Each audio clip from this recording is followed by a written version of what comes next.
안녕하세요. 오늘 저희가 함께 깊이 파고 들어볼 자료는 엔젤라 더크워스의 그 베스트셀러 그릿의 발췌본입니다. 보통 우리가 생각할 때 IQ가 높거나 뭐 특별한 재능이 있거나 아니면 좋은 환경에서 자라면 성공할 확률이 높다고들 하잖아요. 그런데 이 책은요, 어쩌면 그제 다가 아닐 수도 있다. 오히려 성공을 예측하는 진짜 열쇠는 다른 곳에 있다고 말합니다. 그게 바로 그릿이라는 거죠. 맞아요. 오늘 저희의 목표는 이 그릿이라는 개념의 껍질을 뭐랄까 한 겹 한 겹 벗겨보는 겁니다. 첫째로 그릿이 대체 뭔지 그 실체를 좀 명확하게 정의해 볼 거고요. 둘째는 왜 우리가 그토록 믿는 재능보다 그릿이 더 중요하다고 저자가 주장하는지 그 아주 흥미로운 근거들을 짚어볼 겁니다. 그리고 마지막으로는 그래서 우리 삶에 이걸 어떻게 써먹을 수 있는지 그릿을 키우는 구체적인 방법까지 한번 이야기 나눠보려고 합니다. 근데 본격적인 얘기에 앞서서 저자 본인의 이야기가 아주 인상 깊었어요. 엔젤라 더크워스는 어릴 때 아버지한테서 너는 천재가 아니지 않니? 이 말을 계속 들으면서 자랐다고 해요. 그런데 훗날 천재들의 상이라고 불리는 메가더상을 수상하게 되잖아요. 그 소식을 들은 아버지가 대견하구나. 딱 한마디 하셨다는데 그 말이 참 여러 가지 생각을 하게 만들더라고요. 그러니까 이 책이 그냥 성공하기 이룬서가 아니라 한 인간의 깊은 성찰이 담긴 결과물이구나. 이런 생각이 들어서 더 궁금해졌습니다. 그렇죠. 자신의 삶으로 직접 증명해낸 이야기인 셈이니까요. 그 증명의 첫 번째 무대가 아주 흥미로운 곳입니다. 바로 미 육군사관학교 웨스트포인트죠. 웨스트포인트. 듣기만 해도 정말 엄청난 곳이라는 느낌이 딱 드네요. 입학 과정 자체가 상상을 초월한다고 들었어요. 뭐 미국 최고 수준의 SAT 점수, 우수한 고교 내신은 기본이고 국회의원 추천서에다가 혹독한 체력 테스트까지 다 통과해야 한다면서요. 말 그대로 뭐랄까 강철 멘탈의 천재들만 모아놓은 곳일 텐데요. 바로 그 점이 문제입니다. 그렇게 최고의 인재들만 뽑아놨는데도 입학 첫 해 여름에 실시되는 7주간의 지옥훈련, 일명 비스트베럭스, 기간 동안에요 무려 5명 중 1명이 중도에 포기하고 나갑니다. 네, 5명 중 1명이요. 그렇게 대단한 사람들만 모였는데도요? 네, 맞아요. 수십 년간 이게 웨스트포인트의 가장 큰 수수께끼였던 거죠. 도대체 누가 포기하고 누가 남는가? 와, 정말 궁금하네요. 모든 조건이 최상위인 사람들 사이에서 탈락자를 가르는 기준은 대체 뭘까요? 당연히 점수가 좀 더 높거나 체력이 더 좋은 생도들이 잘 버텼던 거 아닐까요? 그게 바로 웨스트포인트도 그렇게 생각했던 부분입니다. 그래서 지원자의 모든 걸 평가해서 만든 종합전형 점수라는 게 있어요. 그런데 정말 충격적이게도 이 점수가 누가 중도 탈락할지를 전혀 예측하지 못했습니다. 아, 그래요? 네, SAT 점수가 만점에 가까운 생도도, 체력평가 1등인 생도도 똑같이 포기하더라는 거죠. 그러니까 기존의 잣대로는 설명이 안 되는 현상이었습니다. 아니, SAT 점수나 체력 같은 그런 객관적인 데이터로도 예측을 못했다면 도대체 뭘로 예측이 가능했던 걸까요? 뭔가 전혀 다른 종류의 지표가 필요했을 것 같은데요. 정확합니다. 바로 그때 저자인 엔젤라 더크워스가 자신의 그릿 척도를 들고 나타납니다. 고작 10개 남짓한 질문으로 이뤄진 아주 간단한 설문지였어요. 설문지요? 네. 나는 좌절을 딛고 중요한 도전에 성공한 적이 있다. 뭐 이런 질문들이었죠.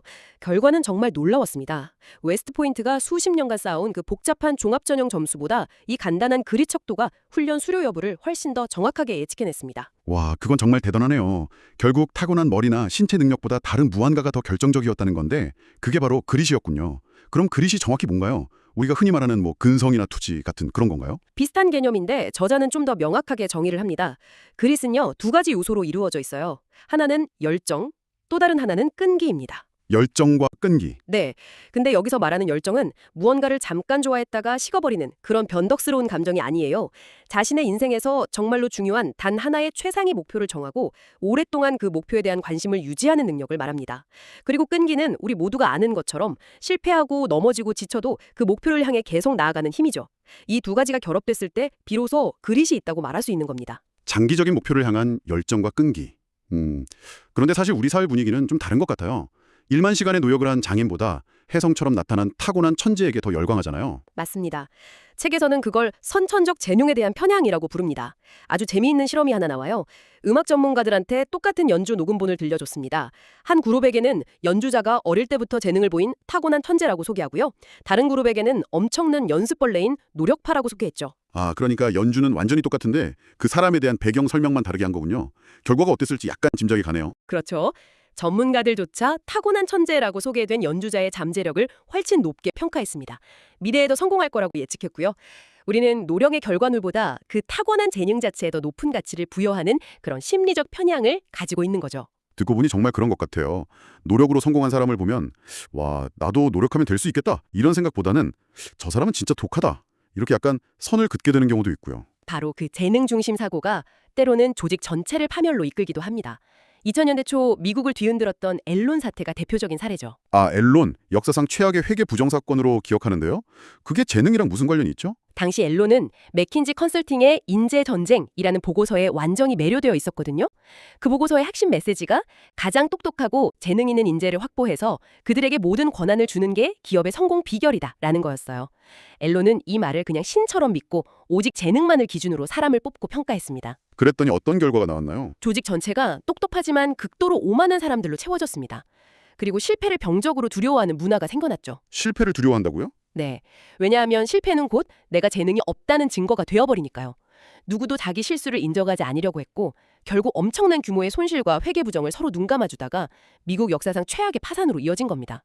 재능에 대한 맹신이 낳은 비극이었죠. 듣고 보니 요즘 실리콘밸리에서 록스타 개발자 한 명만 있으면 모든 게 해결된다, 뭐 이런 식의 문화랑도 비슷하게 들리네요. 앨런의 사례가 지금 우리에게도 시사하는 바가 큰 것 같습니다. 그렇죠. 저자도 교사 시절에 비슷한 경험을 했다고 해요. 수학 적성이 높다고 평가받은 소위 머리 좋은 아이들이 항상 최고 성적을 받는 건 아니었다는 겁니다. 오히려 처음에는 조금 서툴고 느리더라도 이해가 안 되면 끝까지 질문하고 숙제를 완벽하게 해내려고 애쓰던 학생들이 결국에는 그 천재들을 뛰어넘는 경우가 많았다고 하죠.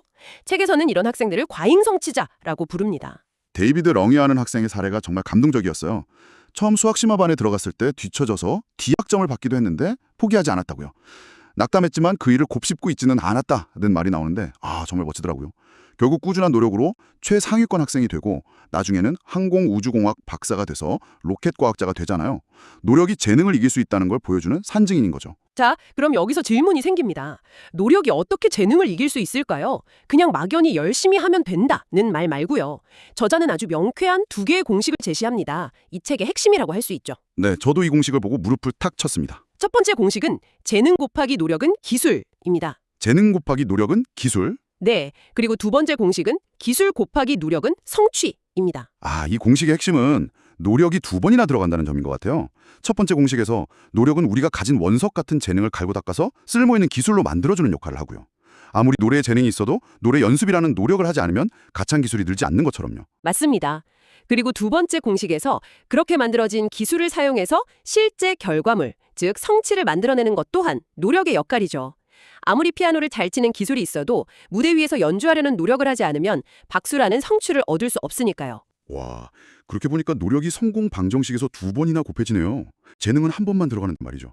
수학적으로만 봐도 노력이 재능보다 훨씬 더 중요할 수밖에 없겠는데요. 바로 그겁니다. 이 공식을 뒷받침하는 아주 유명한 연구가 있어요.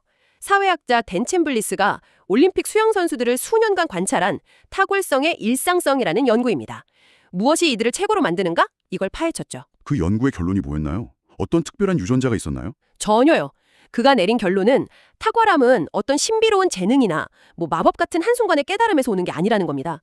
오히려 수년간 매일같이 반복되는 수천 개의 작고 지루하고 평범하기 짝이 없는 행동들의 총합이었다는 거죠. 탁월성의 일상성이라는 제목이 바로 그 뜻이었군요. 네, 새벽 5시에 일어나서 차가운 물에 뛰어드는 것, 칼로리까지 정확히 계산된 식단을 매일 지키는 것, 수만 번 똑같은 스트로크를 반복하는 것, 이런 지극히 일상적인 행동들이 쌓여서 비범한 탁월함을 만들어낸다는 통찰입니다. 하지만 솔직히 지루하고 평범한 행동을 매일 반복한다는 게 말처럼 쉽지는 않잖아요. 대부분의 사람들은 바로 그 지루함 때문에 포기하게 되는데 올림픽 선수들은 그 과정을 어떻게 견뎌내는 걸까요? 그게 궁금해요. 아주 좋은 질문입니다. 바로 그 지점에서 열정이 중요해지는 거죠. 그 지루한 반복이 자신이 정한 최상위 목표, 예를 들면 올림픽 금메달이라는 궁극적인 꿈과 연결되어 있다는 것을 매 순간 인식하는 겁니다. 그 연결고리가 있기 때문에 지루함을 견디고 일상적인 노력을 계속할 수 있는 거죠. 그렇군요. 그런데도 우리는 왜 그렇게 재능 신화에 끌리는 걸까요? 철학자 니체의 말을 인용한 부분이 굉장히 날카롭더라고요. 네, 니체는 이렇게 말했죠. 우리가 어떤 사람을 천재라고 부르는 것은 그와 경쟁할 필요를 느끼지 않기 위함이다. 어떤 사람의 엄청난 성취를 타고난 재능이라는 우리가 어쩔 수 없는 영역으로 밀어넣어버리면 나는 왜 저 사람처럼 노력하지 않았을까? 이런 불편한 자기 반성을 할 필요가 없어지기 때문이라는 거죠. 일종의 자기 합리화이자 정신적 도피인 셈입니다. 와, 정말 뼈 때리는 말이네요. 자, 그럼 이제 가장 궁금했던 부분으로 넘어가 보죠. 내 안에 그릿을 어떻게 발견하고 또 어떻게 키울 수 있을까요? 일단 자신의 그릿 수준을 가늠해 볼 수 있는 그릿 척도의 질문 몇 개를 소개해 드릴게요. 청취자분들도 한번 스스로에게 답해보시면 좋겠습니다. 예를 들어 나는 새로운 아이디어나 프로젝트 때문에 기존의 것에 소홀해진 적이 있다. 이 질문에는 전혀 그렇지 않다에 가까울수록 그릿이 높은 겁니다. 또 나는 좌절을 딛고 일어나 중요한 도전에 성공한 적이 있다. 이 질문에는 매우 그렇다에 가까워야겠죠. 저는 첫 번째 질문에 약간 찔리네요. 호기심이 많아서 이것저것 시작은 잘하는데 끝을 못 보는 경우가 종종 있거든요. 많은 분들이 그럴 겁니다. 바로 그런 성향을 극복하고 그릿을 기르는 핵심적인 방법으로 저자는 목표의 위계를 만들려고 조언합니다. 거대한 피라미드를 한번 상상해 보세요. 피라미드요? 네, 피라미드의 맨 꼭대기에는 당신의 인생 전체를 관통하는 단 하나의 최상위 목표가 있습니다. 저자는 이걸 궁극적 관심사라고 부르고요. 그 아래 중간층에는 이 최상위 목표를 달성하기 위한 여러 개의 중간 목표들이 있고 피라미드의 가장 넓은 맨 아랫단에 오늘 당장 해야 할 구체적인 하위 목표들이 있는 거죠. 예를 들면 제 최상위 목표가 사람들에게 지적인 즐거움을 주는 사람이 되는 것이라면 중간 목표는 팟캐스트를 성공적으로 운영하는 것이나 관련 분야의 책을 1년에 50권 읽는 것 이런 게 될 수 있겠네요. 그리고 하위 목표는 오늘 방송 대본을 완벽하게 숙지하는 것이 되고요. 완벽한 예시입니다. 그릿이 높은 사람들은 바로 그 피라미드가 아주 명확하고 모든 하위, 중간 목표들이 최상위 목표를 향해 딱 정렬되어 있습니다. 그래서 지금 하고 있는 이 사소한 일이 궁극적으로 무엇을 위한 것인지 왜? 라는 질문에 항상 답할 수 있죠. 그 왜? 라는 답이 바로 지루함을 이겨내는 힘이 됩니다. 그런데 목표가 너무 많아서 문제인 경우도 있잖아요. 이것도 중요해 보이고 저것도 해야 할 것 같고 그러다 결국 아무것도 제대로 못하는 거죠. 바로 그 문제를 해결해줄 아주 강력하고 실용적인 방법이 있습니다. 워런 버핏이 자신의 전용기 조종사에게 알려줬다는 우선순위 정하기 3단계 방법인데요. 저도 이거 읽고 정말 충격받았어요. 첫 번째 단계는 자신의 직업적 목표를 25개 쓰는 겁니다. 두 번째, 그 중에서 가장 중요한 목표 5개의 동그라미를 칩니다. 자, 이제 마지막 세 번째 단계가 핵심입니다. 동그라미를 치지 않은 나머지 20개의 목표는 어떻게 해야 할까요? 보통은 5가지 중요한 거 먼저 하고 남는 시간에 20개도 틈틈이 해야지 뭐 이렇게 생각할 것 같아요. 전화도 그럴 것 같은데요. 하지만 워런 버핏의 조언은 정반대였습니다. 그 20개는요, 무슨 수를 써서든 피해야 할 일 목록이 된다는 겁니다. 네, 피해야 할 일 목록이요? 왜죠? 그것들도 나름 중요한 목표들인데. 왜냐하면 그럴듯해 보이고 중요해 보이는 그 20가지 목표가 당신의 시간과 에너지를 좀도둑처럼 훔쳐가서 가장 중요한 5가지 목표에 집중하지 못하게 만드는 가장 위험한 방해꾼이기 때문입니다. 그게 참 어려운 지점인 것 같아요. 그 20가지도 나름대로는 다 중요하고 의미 있어 보이는 일들이잖아요. 언젠가는 해야지 하고 미련을 버리지 못하는 게 사람 심리인데 그걸 적으로 규정해야 한다는 게 정말 큰 결단이 필요하겠네요. 맞습니다. 그래서 그릿은 단지 무언가를 끈기 있게 하는 힘만을 의미하는 게 아닙니다. 중요하지 않은 수많은 좋은 일들을 하지 않을 용기, 과감하게 포기하는 결단력까지 포함하는 개념인 거죠. 선택과 집중의 다른 이름이 바로 그릿일지도 모릅니다. 듣고 보니 그릿이 있다는 건 내 인생의 방향키를 내가 확실하게 쥐고 있다는 뜻처럼 들리네요. 네, 그리고 아주 희망적인 소식이 하나 있습니다. 그릿은 타고나는 기질이 아니라 살면서 성장하고 발전할 수 있다는 점입니다.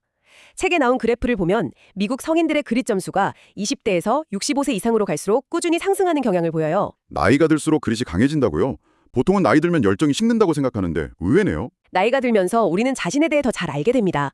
내가 진짜로 좋아하는 게 뭔지, 내게 중요한 가치가 무엇인지 깨닫게 되죠.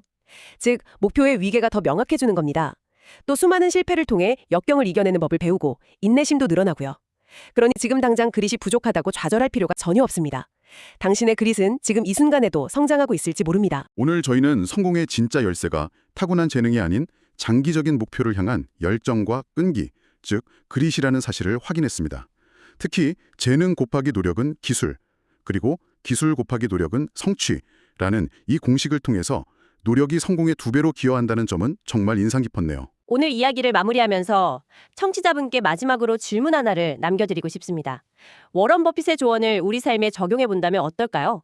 당신의 삶에서 가장 중요한 목표 5가지를 제외한 나머지 20가지, 그 피해야 할 일 목록을 작성할 용기가 있으신가요? 어쩌면 그릿이란 무언가를 꾸준히 하는 힘인 동시에 하지 않을 일을 과감히 정하고 미련 없이 외면하는 용기에서 비롯되는 것일지도 모릅니다. 당신의 피해야 할 일 목록에는 과연 무엇이 들어가게 될까요? 한번 깊이 생각해 보시는 것도 좋겠습니다.